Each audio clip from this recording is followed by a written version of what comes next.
Over the past few days, I've been doing something incredibly stupid. Something nobody should do. Something no reasonable human being should devote their time to.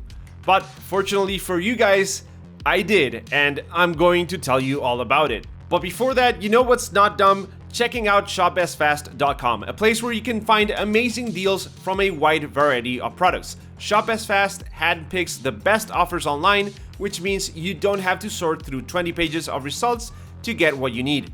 Check out shopsfast.com and use offer code MONO2021 to get a 10% discount with free shipping on any product. Okay, a few weeks ago I became obsessed with unlocking every loadout for the Assault class. It's one of my favorite classes to play in Hell Let Loose and one that has some of the most powerful loadouts in the entire game.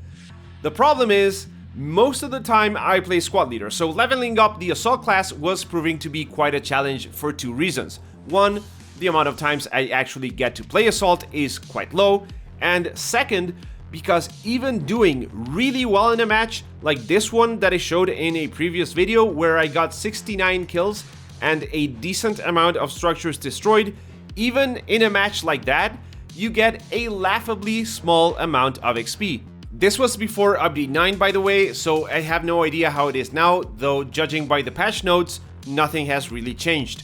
Anyway, the grind to get to Assault level 9 is tough, and it takes so long that I decided I would try to speed it up as much as possible. In case you don't know, you get XP by simply being alive in the game, so just going AFK in a server was an option, but you can't just join a server and spawn as Assault.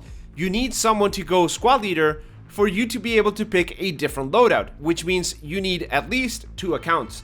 But that's not a problem for me since I do have 2 accounts. I bought a second copy of the game to be able to make all those cool thumbnails without having to curry favor from shady Brits like Pterodactyl.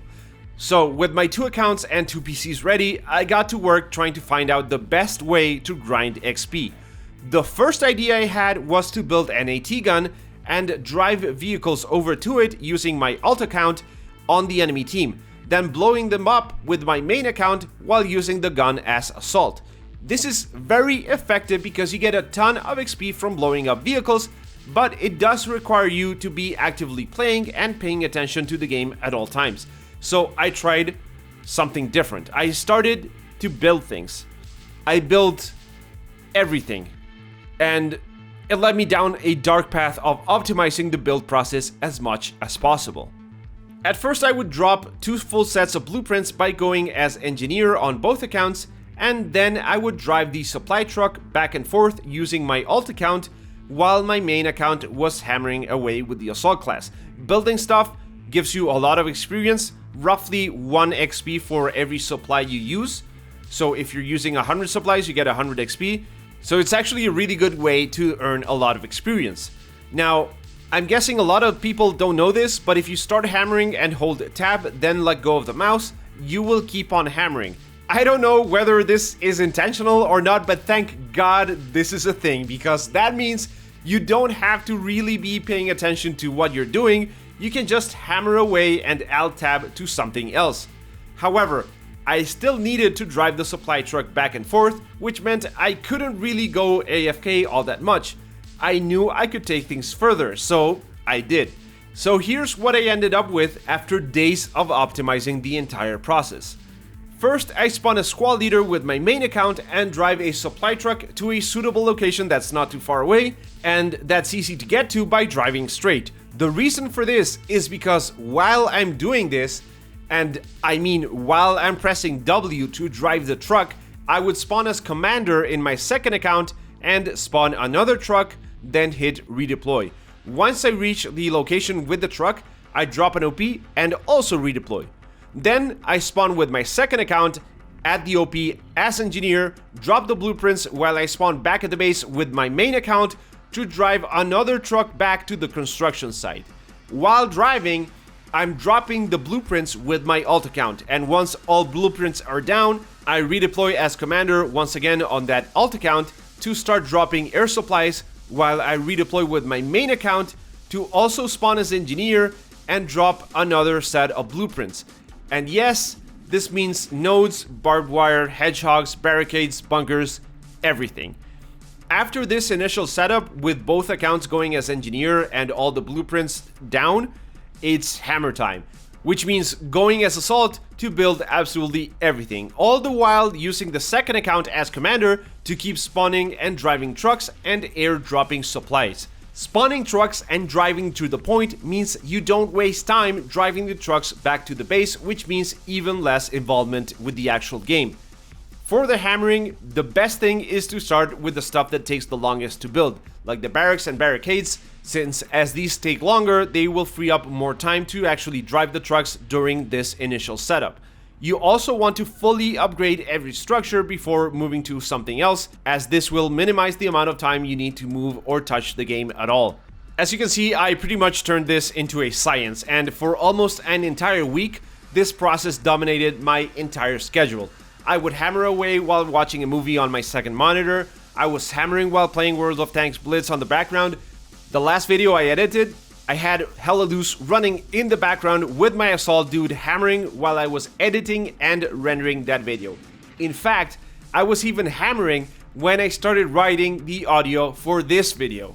By doing this, I managed to gain around 4,500 to 5,500 experience in about 30 to 40 minutes, depending on how long it took to end the round once it was all over.